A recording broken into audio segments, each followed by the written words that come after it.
اور آ کے حضرت کو پیش کیے کہ حضور آپ دیں اس عیسائی کو ڈبل دیں اور جائیں کام کریں.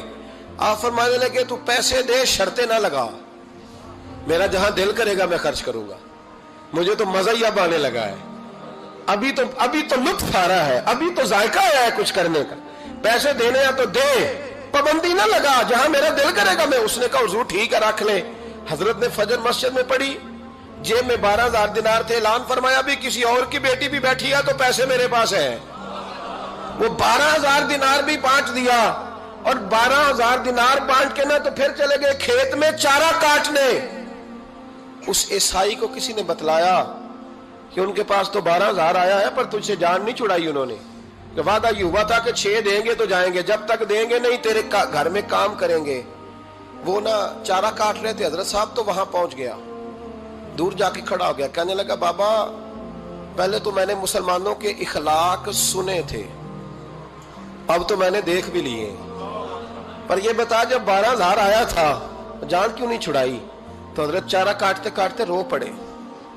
فرمانے لگے تو نہیں نہ جانتا یہ بیٹیاں سانجی ہوتی ہیں, پتہ نہیں نا,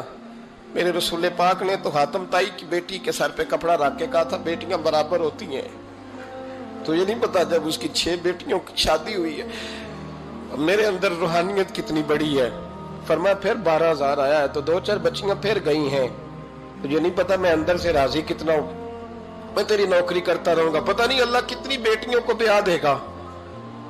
اتنا رویا وہ عیسائی کے پیروں میں بیٹھ گیا, کہنے لگا بابا میں نے تیری مخالفت کی ہے پر تیرے قریب آ کے پتہ چلا ہے کہ تو بہت اونچے اخلاق کا مالک ہے, اور اگر تیرا یہ مقام ہے تو تجھے اخلاق سکھانے والے محمد عربی کی شان کتنی ہوگی. ظالم کی بولیے جاتے نہیں لوگ جھوٹے گواہ بن کے, وکیل صاحب کو نہیں پتا ہوتا کہ یہ بندہ مجرم ہے جو میرے پاس آیا, کیا مجرموں کے وکیل نہیں ہوتے؟ بولے تو اس کو پتہ نہیں ہوتا وکیل صاحب کو کہ یہ صاحب مجرم ہے, میرے پاس مقدمہ لے کے آئے, اور اگر بے ادبی نہ ہو جائے تو میرا خیال ہے قاضی عدالت کو بھی پتا ہوتا ہے کہ مجرم کون ہے اور مظلوم. میرے نبی پاک صلی اللہ علیہ وسلم نے اس قدر زیادہ سختی فرمائی اس مسئلے میں, فرمایا جس کو پتا تھا کہ فلاں آدمی ظالم ہے, ظلم کر رہا, پھر وہ ظالم کا گواہ بنا یا اس نے ظالم کی مدد کی, کتنی کی؟ شارحین لکھتے ہیں چاہے اس نے ایک جملہ بول کے کی, چاہے ایک, سارے بولیے, چاہے ایک غریب کو اس نے ظلم کیا تو کہتے ہیں علاج یہ سی, چاہے ایک جملہ بول کے کی, شارحین اس حدیث کی شرح میں لکھتے ہیں ایک جملہ بول کے چاہے مدد کی. جس بندے نے کسی ظالم کی مدد کی کسی مقدمے میں یا کسی صورت میں اور اسے پتا تھا یہ ظالم ہے, میرے نبی پاک صلی اللہ تعالیٰ علیہ وسلم فرماتے ہیں اگر اس نے مدد کی, ابھی ظالم کی بات نہیں ہو رہی, ظالم کے مددگار کی بات ہو رہی, اگر کسی نے ظالم کی مدد کی تو حضور فرماتے ہیں خدا بھی اس سے بری ذمہ ہے, رسول بھی اس سے بری ذمہ ہے. سنبھال کے رکھے اپنی نمازیں, قربانیاں, حج, زکوٰۃ سنبھال کے رکھے. اگر ظالموں کا مددگار ہے, الیکشن آ لینے دے, آپ کو نظر آ جائے گا کون کون ظالموں کا مددگار ہے, نظر آ جائے گا. اپنی جیب سے لوگ پیسے دے کے ظالموں کی مدد کریں گے, ان کے فلیکس چھپوائیں گے, بورڈ لگوائیں گے, جیبوں سے پیسے دے گے. ہم نے خود آگ لگائی ہے چمن میں اپنے,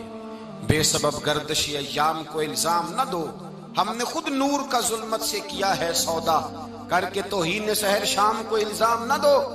ظالموں کے مددگار میدان میں آ گئے, یہ چھوٹا لفظ نہیں, میرے حبیب پاک صلی اللہ علیہ وسلم نے فرمایا جو ظالم کا مددگار ہے سن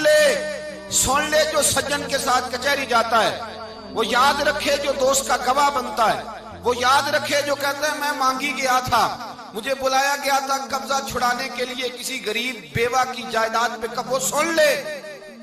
تو مدد کر کے نہیں آیا, تو خدا کے ذمے سے نکل گیا ہے. رسول پاک نے فرمایا تیرا میرا تعلق ختم ہو گیا, تو ظالم کا مددگار ہو گیا. پھر تو کہتا میں بے چین ہوں, میں بے قرار ہوں, میں آزمائش کا شکار ہوں. پلٹ کے دیکھ تو صحیح تیرا گناہ کتنا بڑا ہے. میرے نبی پاک صلی اللہ علیہ وسلم کا ایک اور فرمان سن لیں, ابن ماجہ ابو داؤد میں موجود ہے. اس حدیث کو آپ نے یاد کر لینا ہے, کر لیں گے انشاءاللہ, سارے کہیے انشاءاللہ کر لیں گے یاد. حضور صلی اللہ علیہ وسلم نے فرمایا اگر تو ظالم کی مدد کرے گا نا, یہ لفظ دل کی تختی پہ لکھ لینا, یہ مکافات عمل ہے, مکافات عمل دنیا، ادھر کرو گے تو ادھر بھرو گے. فرمایا